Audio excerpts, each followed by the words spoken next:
What's up, everyone, and welcome back to My Dress Up Darling Season 2, Episode 11. We've got a special episode today. I don't know if it's actually a special episode, but last week was they thought they were going to have sex episode, or Marin did.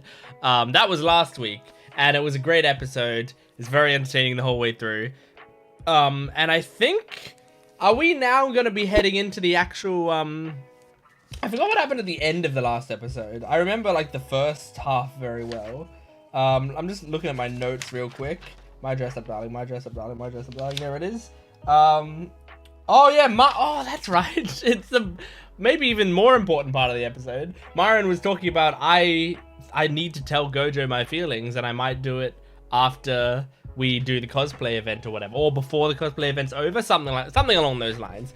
And so I'm so excited, and I'm excited to see the cosplay thing that they're doing as well, because one, I want to just see all that cosplay, but two, I also I want to find out more about the Akira situation, because that is really interesting to me. So hopefully we get a lot of that stuff this episode. I don't need the confession this episode. If I had to choose, I actually want the Akira, like, to find out the stuff about Akira and maybe squash it in this episode. So let's jump into it. Make sure to support this video if you can, liking, commenting, and subscribing, and go to my Patreon account for full-length early access and exclusive videos. This is My Dress Up Darling Season 2, Episode 11. What am I looking at? What do you mean? Wait, is this Akira? That looks like Akira, actually. The facial expression. Yeah, it is. What the fuck? Fuck off, mother. Oh my god. Oh.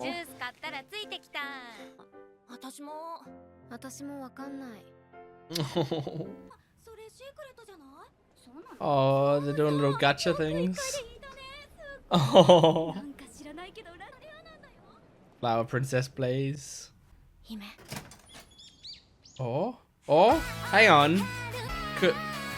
The glare, they didn't let us see who it was. Is it one of the characters Marin's cosplayed as or something?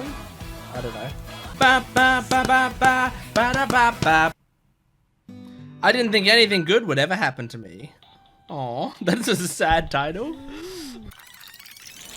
Oh, cool. Okay.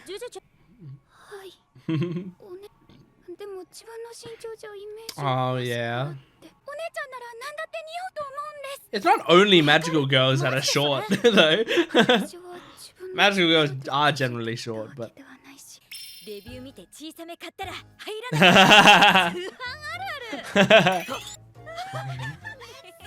aww. You're the one who would know better than anyone, wouldn't you? Oh, this is I love the sticks.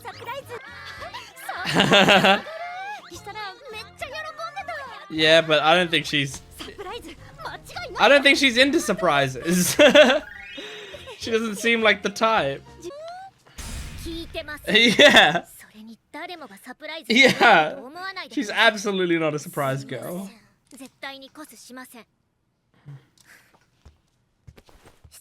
Now she's pissed.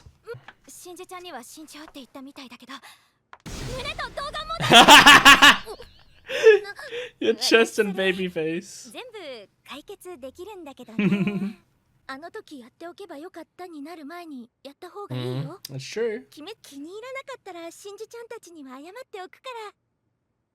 They're making a good point.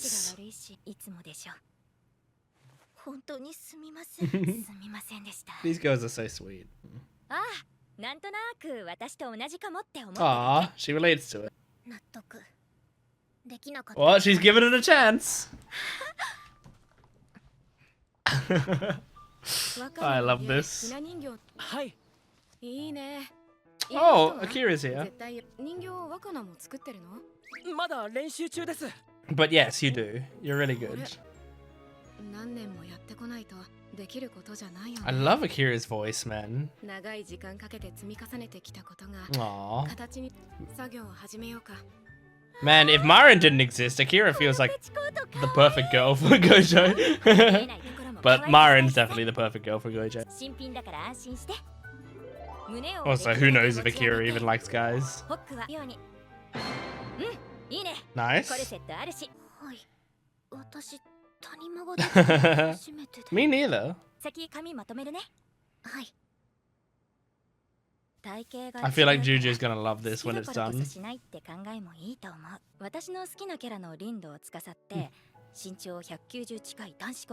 That's cool. I like seeing this manga art.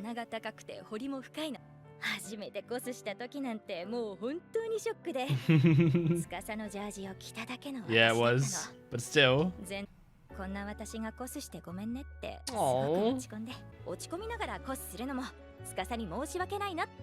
Yeah, be proud of it.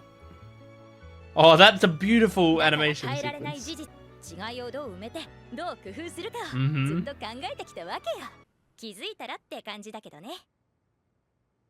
I love Miyako. She's awesome.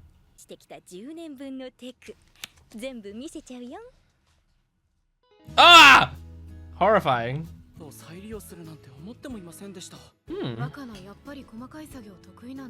yeah, he's really good at small details because he has to be with the dolls. He's having so much fun. Warms my heart. That's right, you'll do it next time. Let's keep Akira around then.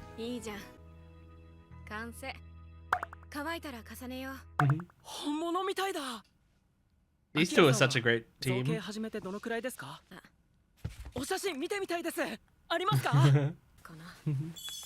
Whoa! That's so impressive. Aww.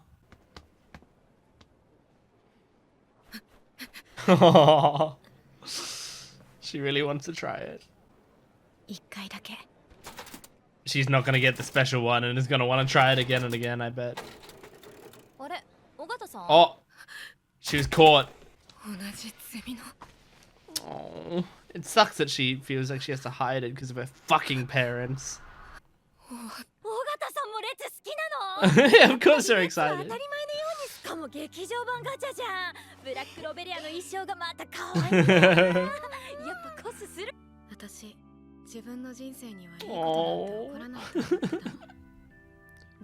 Oh. So cute. Because they made your life so great. God, this show gets me, dude.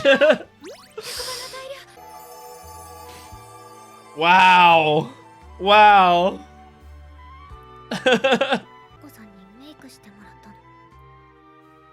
Wow. That's great.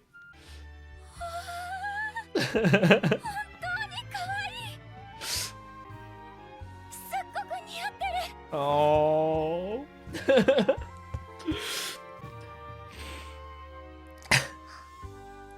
These are like tears left over from the previous thing, and I'm still crying about this. When you got really excited over her.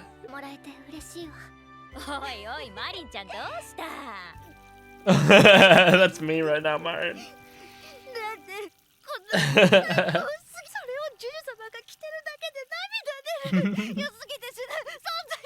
Your whole existence is fan service.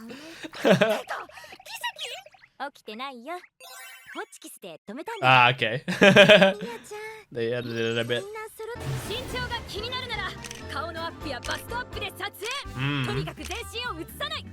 That makes sense.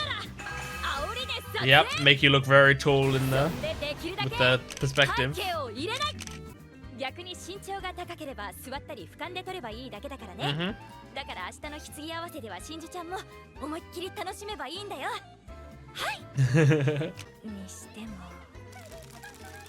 Oh my god. They're like almost under the dress.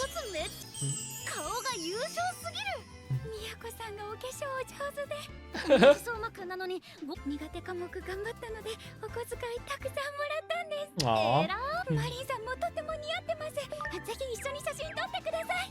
She's basically unrecognizable, Marin.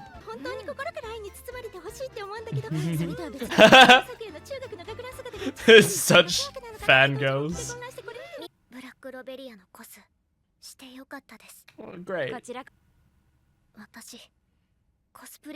Really? Oh no. But she's been doing it for 10 years. Miyako, I mean. That is just a phase. Ah.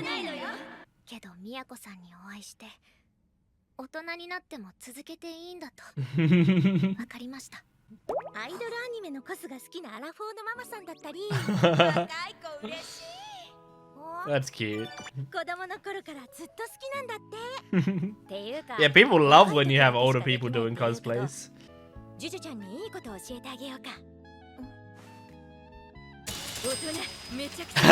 can use all the money you want.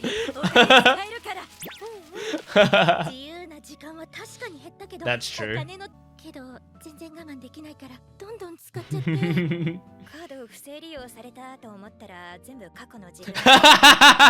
That's so funny. Thought someone stole her credit card, but then remembers she just bought all that shit.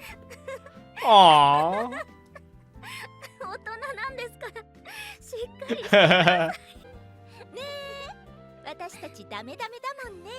How adorable.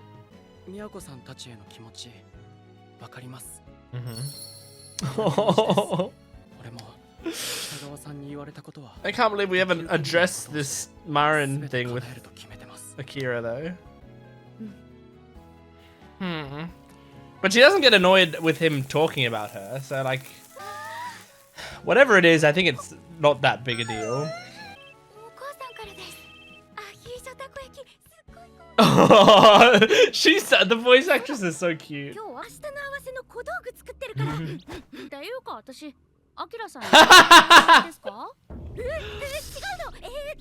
She picked up on the energy.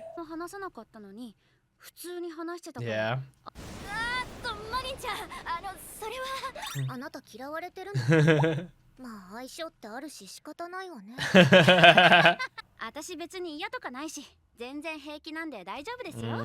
I'm like you, Marin.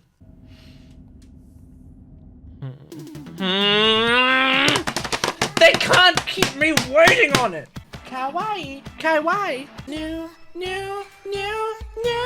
kawaii, kawaii. I'm pissed that we have to wait till next episode. I'm pissed. So we're gonna have to wait till next episode to find out the Akira stuff and find out if there's a confession, both in the same episode. So next week's gonna be a fucking great episode.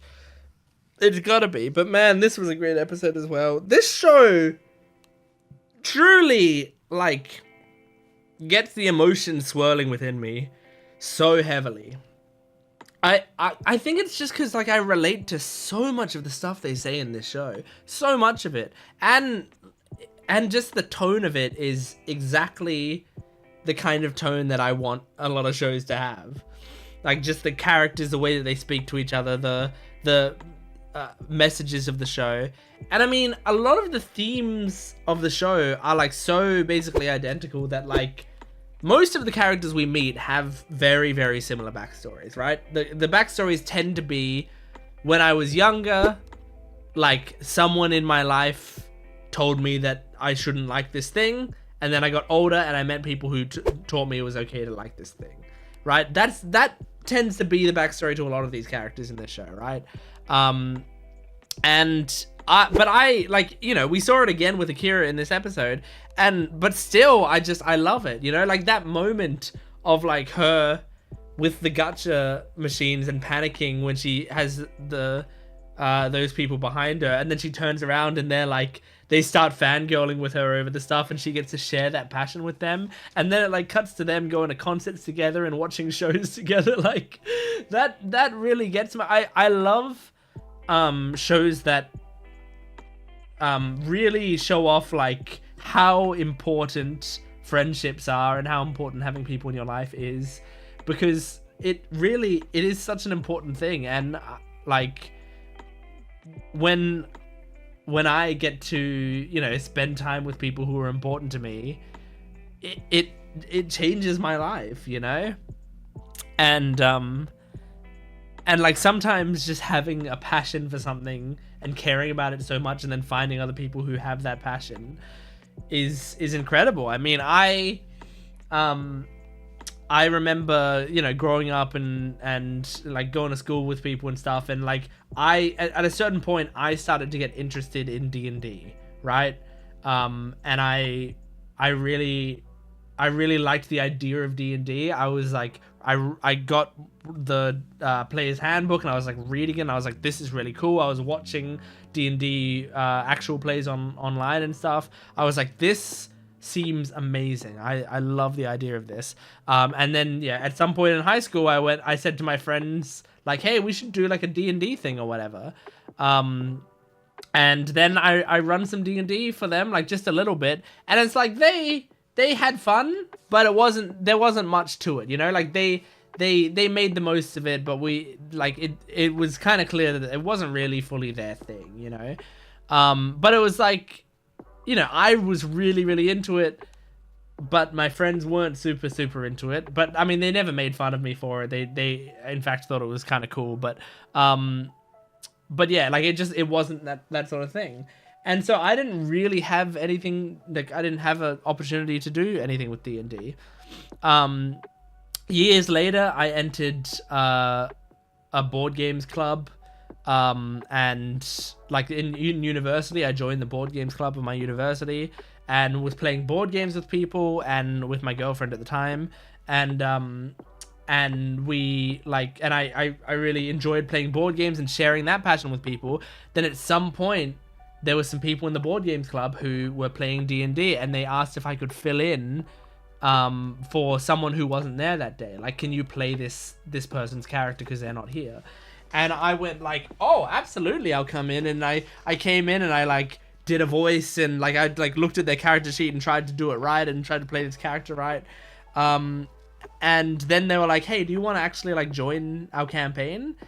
I went, holy shit, yes, I do. And I like went home and created a character, and like for the next week I was thinking about that character non-stop. Like it wouldn't leave my head. I was just thinking about how to develop this character, and the character's name was Kelsey Brightmanor, and I was developing her so much in my head, and I loved it. And then I came in the next week and I played the character, and I played it with so much enthusiasm. I was so excited to do it. And then I stuck with that group. Still to this day, I'm still playing with that group. On the YouTube channel Dice Revolution, you can see me playing with that group. We're doing our second official full campaign that we stream. And I still play with that group to this day.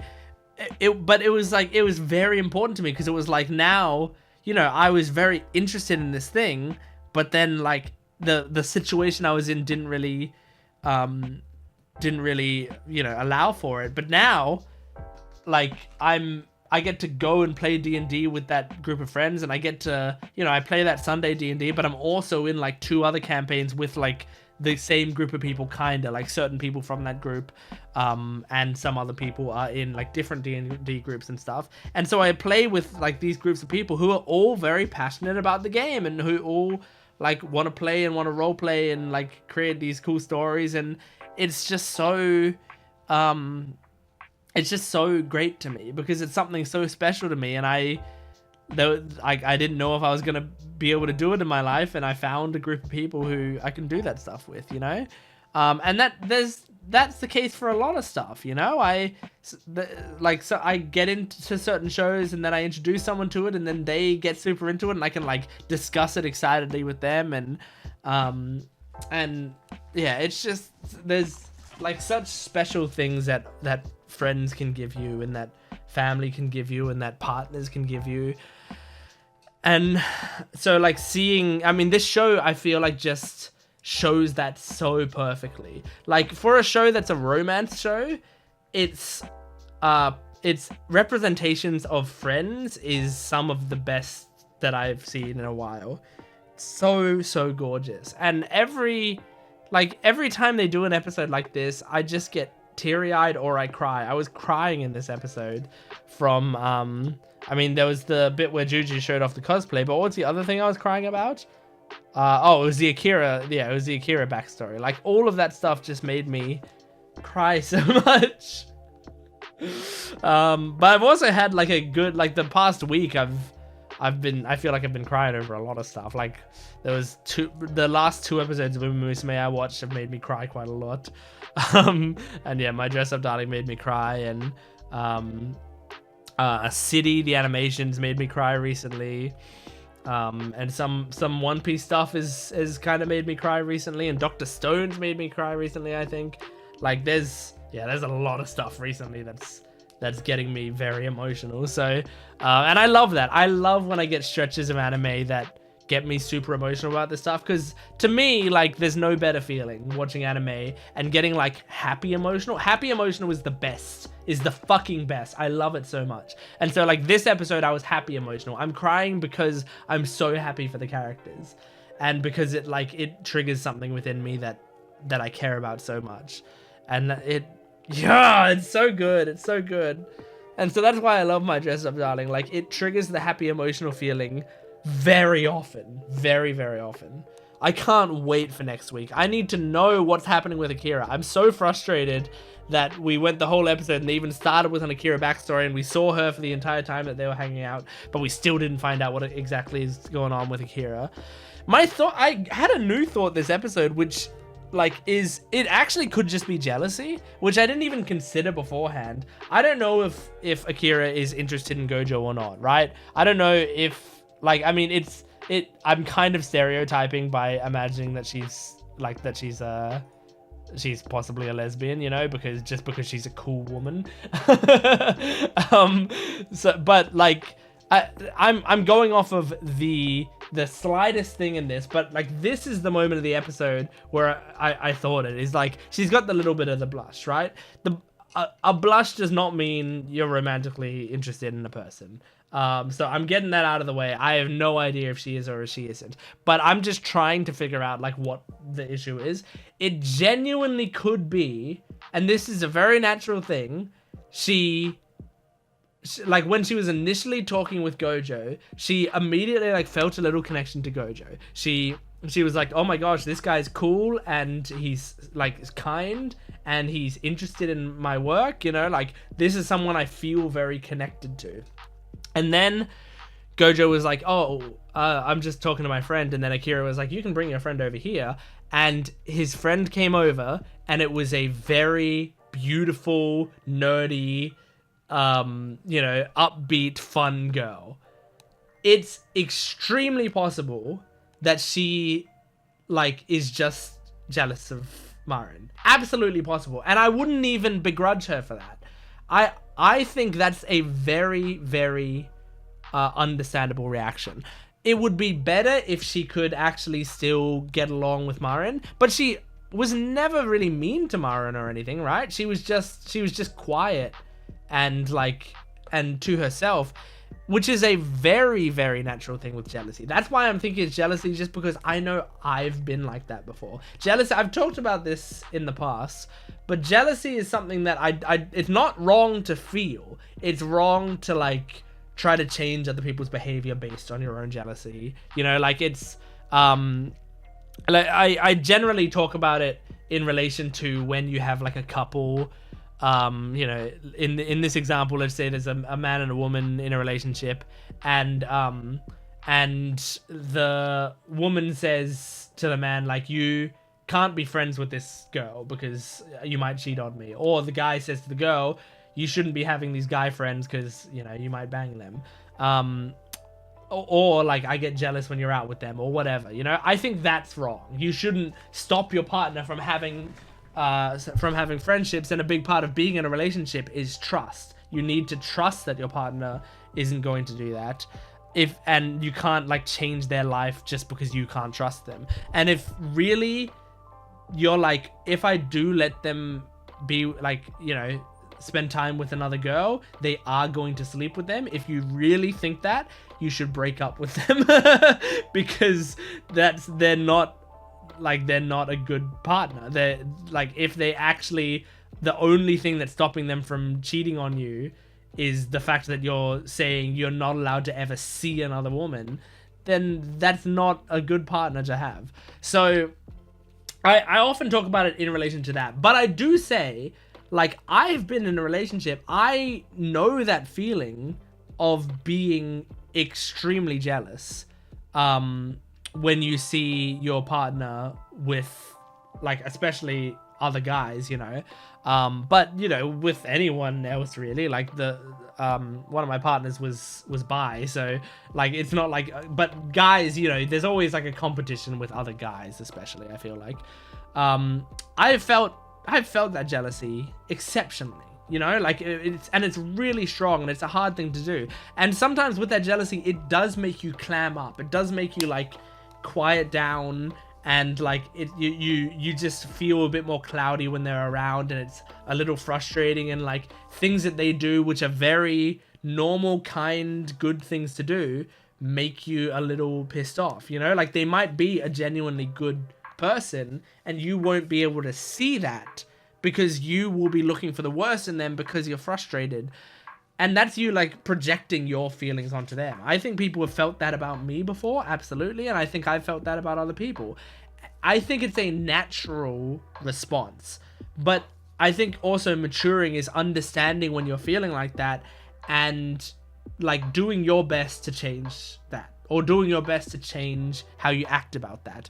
And eventually I feel like those feelings lessen a lot when you learn how to manage it. And then sometimes I've met someone and I felt that jealous pang. Sometimes it's not even about, like, a romantic attraction. Sometimes I'm jealous of them because they're funnier than me. Like, you know, there might not be another person involved. I might just meet another person and they just are funnier than me. They're more talented than me. They know more than me about something, right?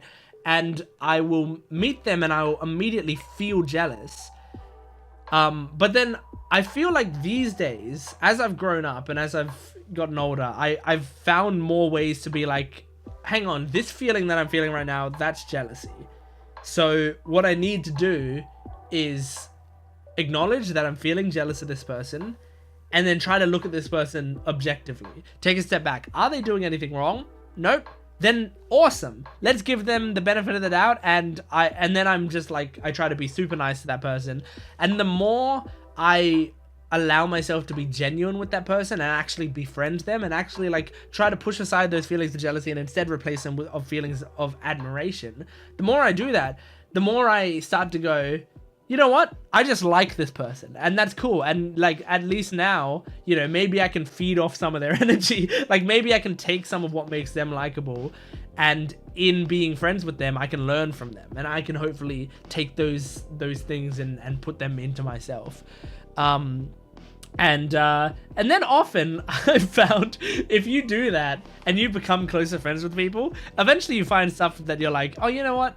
I'm glad that you know, like, I've found something in them that's a bit more valuable. You know, I'm not seeing them as much as like a perfect person that I have to beat. I'm like, oh, cool. I don't do that, at least. You know, like that other thing that people might be, like, kind of irritated about from that person. I don't do stuff like that. And then I can be a bit more proud of myself at the same time, which that is very petty, but we're talking about honest feelings here. And that, like, these are some honest jealousy feelings, I feel like. So I don't know if Akira has jealousy. I have no idea. I will say when I thought of that, all the signs did line up more. It did make more sense to me. I think the most far-fetched part of it is I don't think Akira has a crush on Gojo, but she could. And I think, like, the final shot of, like, Akira looking at the big picture of them and zooming on Marin, to me, that feels jealous. Like, that feels like, you know, that she can't get this girl out of her head because she's, like, just biding her time and waiting for the day that Marin asks Gojo out and she knows she's gonna lose to her, you know, like that kind of idea. But I don't know. I have no idea. And don't spoil it for me in the comments, obviously. But anyway, loved that episode. That was my dress up, darling. Can't wait for next week. Make sure to go to my Patreon account if you want the full-length reaction, early access, and exclusive videos. And support the video, liking, commenting, and subscribing. I will see you next time. Goodbye.